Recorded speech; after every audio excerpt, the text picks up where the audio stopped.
नमस्कार.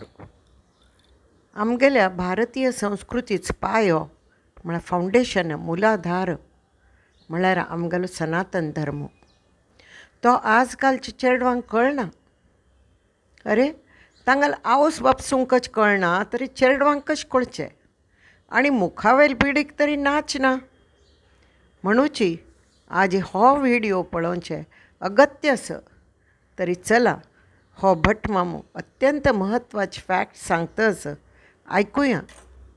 16,118 बायका वर त्यांनी राधा ठेवली जिचं लग्न केलं. म्हणजे या भाषेत बोलतात बरं, खूप खराब भाषा आहे. म्हणजे तुम्हाला पटतं का असा आदर्श देव आम्ही मानावा का?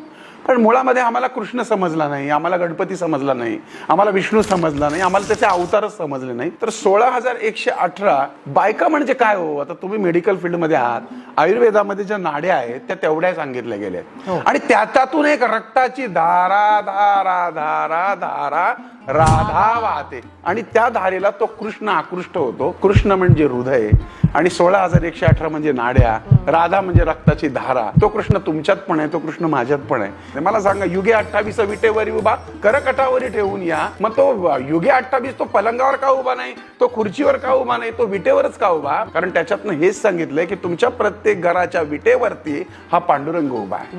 मग पांडुरंग का उभा आहे? पुंडली का भेटी परिक्रमा आले. पुंडली काय करत होता? तो त्याच्या आईबापाचे हातपाय दाबत होता. ते भजन करताना पांडुरंग आल्यानंतर आईबापाला महत्व देऊन त्यानं वीट भिरकावली आणि त्या विटेवर त्याला थांबवला.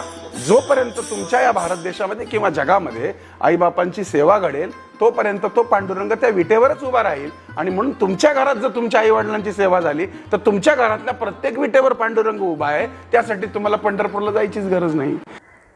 एवढं छान समजावून सांगितल्याबद्दल ह्या व्हिडिओ मेकर्सना लाख लाख शुक्रिया. लाख लाख शुक्रिया.